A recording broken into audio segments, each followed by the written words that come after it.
So you're checking your portfolio and hey, the numbers are up. You're making money, right? But what if I told you there's this silent force out there making you poorer every single day? Today, we're talking about inflation and how to stop it from quietly draining your wealth. It's a really simple question, but think about it for a second. The answer? It can be a little unsettling. You save, you invest, you do all the right things, you watch those numbers go up, but are you actually getting wealthier or is something else going on behind the scenes? Well, that something is inflation. It's the culprit. And you see it, right? Every time you're at the grocery store or filling up your car. But here's the real kicker. Its biggest danger isn't just what it does to your daily budget. It's about how it can quietly, sneakily erode the value of your hard-earned investments. So let's pull back the curtain on this invisible thief and really get a handle on what we're dealing with. Okay, so what is inflation really? I mean, at its core, it's pretty simple. The price of pretty much everything is going up. That means the money in your pocket, that $100 bill, it just doesn't stretch as far as it did last year. Its buying power is literally shrinking. And this is where it starts to get really personal for anyone with an investment account. See, inflation isn't just about the price of bread and milk. Like this quote says, it slams right into the companies in your portfolio. It squeezes their profits and, yeah, you guessed it, your returns. Which brings us right to the heart of it, right? How inflation puts your portfolio under serious pressure, and the huge difference between watching your investments grow on paper and seeing them really grow in terms of what you can actually buy with that money. Okay, picture this. You check your statement at the end of the year and boom, you're up 6%. Feels great, right? On the surface, that looks like a solid win. High fives all around. But here's the catch we have to factor in. What if, during that exact same year, the cost of living, inflation, jumped by 4%? Suddenly, that 6% gain feels a little less exciting, doesn't it? And that brings us to maybe the most important number you should know, your real return. It's not about the fancy number on your statement. It's about your actual, real-world buying power after inflation takes its slice of the pie. The formula is super simple.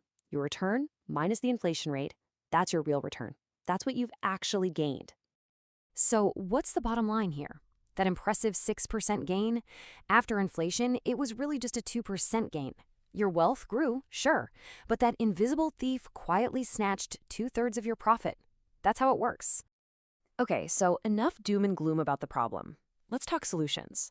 It's time to meet the inflation fighters, the specific kinds of investments that have historically been fantastic at protecting and even growing your wealth when prices are on the rise. We can basically group these inflation fighters into three main buckets: specially designed bonds, tangible stuff you can actually touch, and a certain kind of company stock. Let's break them down one by one. First up, you've got TIPS. That stands for Treasury Inflation Protected Securities. These are government bonds with a really cool superpower. Their value automatically goes up with inflation.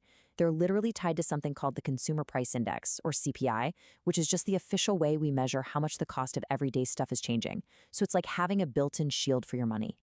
Next up, we have real assets. And this is exactly what it sounds like: tangible things you can physically touch. We're talking commodities like gold, which people have trusted for centuries, and oil, or even real estate. The big idea here is that there's a limited supply of this stuff, so their prices tend to go up when the value of paper money is going down. And finally, let's talk about what we're calling resilient companies. These are businesses that have a really special advantage called pricing power. Basically, they sell stuff we all need and can't easily go without. Think electricity or toothpaste or coffee. So when their costs go up because of inflation, they can just pass those costs on to us, the consumers. That protects their profits and, in turn, your investment in them. And look, this isn't just some abstract theory. The historical data here is crystal clear. Just look at this table. It shows how different assets have performed during periods of high and rising inflation, going all the way back to 1971. The results are, well, they're stunning. Energy and gold, massive positive returns. We're talking average gains of over 65% and 45%. And meanwhile, the broader stock market, the S&P 500, and traditional government bonds, they actually lost money on average. The numbers tell a really powerful story about where you want to be when inflation hits. Okay, so knowing which assets can help is half the battle. That's huge. But the other half is strategy. It's about how you actually build your portfolio to include these inflation fighters.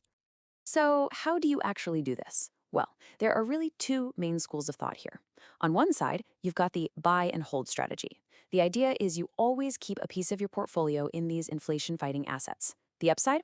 You're always prepared. The downside? They might drag down your returns a bit when inflation isn't a problem. Then on the other side, you have a more active timing strategy. Here, you try to jump into these assets only when you think inflation is about to get bad. The potential reward is way higher, but, and this is a big but, the risk is also much greater. Why? Because timing the market perfectly is notoriously, almost impossibly difficult. And all of this really points to a fundamental shift in mindset. When you're in an inflationary world, the goal isn't just about chasing the highest growth number at all costs. It's about building something that's made to last. And this quote right here just nails it. It says the focus shifts from growth to resilience, to protecting your margins and being able to respond to a constantly changing economy. It's about being durable, not just fast. All right, so let's wrap this up with the 3 key things to remember. First, mind the gap.